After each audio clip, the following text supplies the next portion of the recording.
Welcome back, Jag lovers. Now, if you remember from the last video, I was seeing positive voltage on both sides of the injector plugs, and I was wondering if that was a problem. But Mr. Double D on the Jag Lovers forum pointed out to me that I would see positive voltage on both sides, except for when the ECU was actually grounding one of the sides. And after consulting the wiring diagrams, it became very apparent why that was. These injectors are actually wired in pairs in parallel. So unless I go through and disconnect all the injector plugs, I would be seeing positive voltage on both sides. And I want to give a shout out to jagrepair.com for actually having the wiring diagrams. It's an enthusiast run website, and when you start digging into projects like this, you're going to find that enthusiasts are going to be your most reliable and best sources of information. But I might be barking up the wrong tree with this anyway. Do you remember how the starter sounded in the last video? Yeah, it kind of sounds like it's not getting enough power, right? Well, let's see if we can troubleshoot that.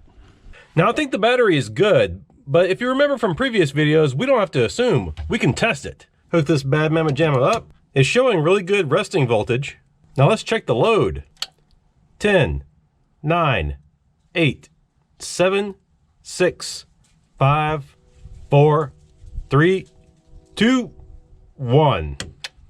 So looking at it under load, this is a 600 cranking amp battery, and it is just above where it ought to be.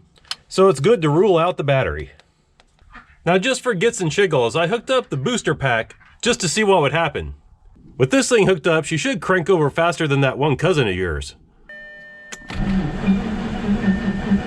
Nope, still slow as molasses. Since the battery is all the way in the back, I want to try supplying some power up to the front of the car. So I've hooked the booster pack up to the little positive power post here in the engine bay. Now let's see what happens. Well, that still sounds like crap. Well, it looks like I'm going to have to do some voltage drop testing down to the starter. And I'm starting to run out of time today, so that's going to have to be continued in the next video. Bye, thanks for watching. Please subscribe to keep following.